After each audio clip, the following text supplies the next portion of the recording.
Ler é um prazer. Nós estamos lendo o Evangelho de Mateus, hoje no capítulo 22, no mesmo contexto de quando os sumos sacerdotes e os anciãos questionavam acerca da autoridade de Jesus. E Jesus tornou a falar-lhes em parábolas. Sucede com o reino dos céus o mesmo que com um rei que deu um banquete para as núpcias do seu filho.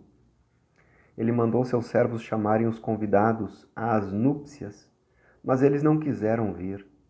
Ele mandou ainda outros servos com o encargo de dizer aos convidados: Eis que eu preparei o meu banquete. Os meus touros e meus animais cevados já foram degolados.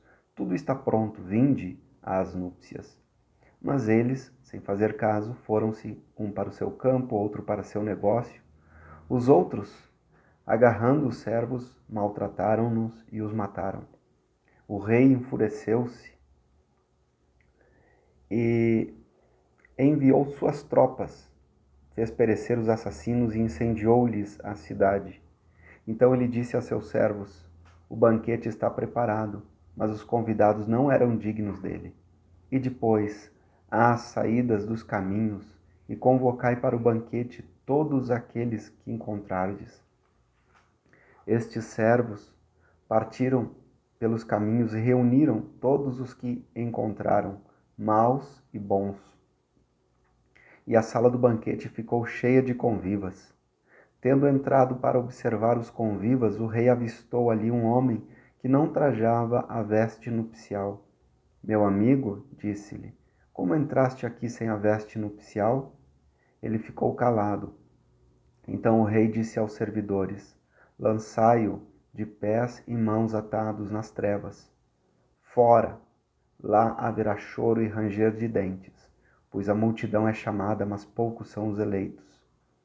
Então os fariseus saíram e fizeram um plano a fim de apanhá-lo numa cilada, fazendo-o falar.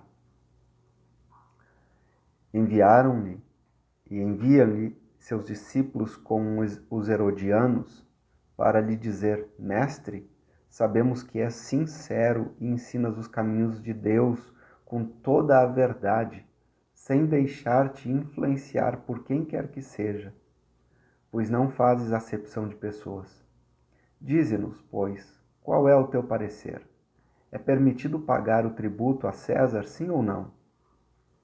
Mas Jesus, percebendo-lhe a malícia, disse: Hipócritas, por que me armais uma cilada? Mostrai-me a moeda que serve para pagar o tributo. E eles lhe apresentaram a moeda de prata. E ele lhes disse: De quem são esta efígie e esta inscrição? E eles responderam: De César. Então Jesus lhes disse: Dai, pois, a César o que é de César e a Deus o que é de Deus. A essas palavras eles ficaram estupefatos e, deixando, se retiraram. Naquele dia, aproximaram-se dele alguns saduceus. Os saduceus dizem que não há ressurreição. E eles lhe propuseram a seguinte questão: Mestre, Moisés disse: se alguém morrer sem ter filho, seu irmão desposará a viúva para dar uma descendência ao irmão. Ora, havia entre nós 7 irmãos. O primeiro, que era casado, morreu. E como não tivesse deixado descendência, deixou a mulher para seu irmão. Igualmente o segundo, o terceiro e assim até o 7º. Finalmente, depois de todos eles, morreu a mulher. Pois bem, na ressurreição de qual dos 7 será a mulher, já que todos a tiveram? Jesus lhes respondeu: Estais no erro.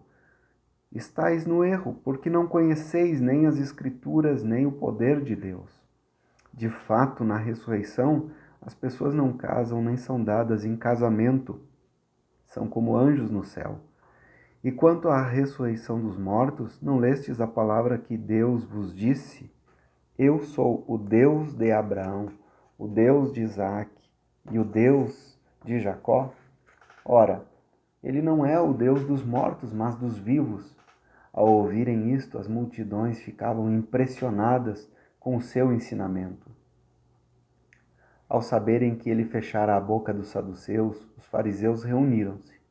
E um deles, um legista, perguntou-lhe para o pôr à prova: Mestre, qual é o grande mandamento da lei? E Jesus declarou-lhe: Amarás o Senhor teu Deus de todo o teu coração, com toda a tua alma e com todo o teu pensamento. Eis o primeiro mandamento.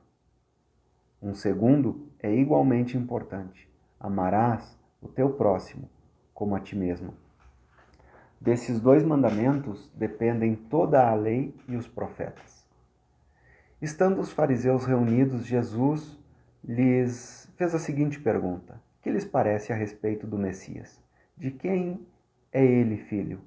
E eles lhe responderam: de Davi. Jesus lhes disse: como é então que Davi, inspirado pelo Espírito, o chama Senhor, quando diz: o Senhor disse a meu Senhor: senta-te à minha direita, até que eu tenha posto os teus inimigos debaixo de teus pés? Se, pois, Davi o chama de Senhor, como pode ser ele seu filho? Ninguém foi capaz de lhe responder uma palavra, e desde aquele dia ninguém mais ousou interrogá-lo.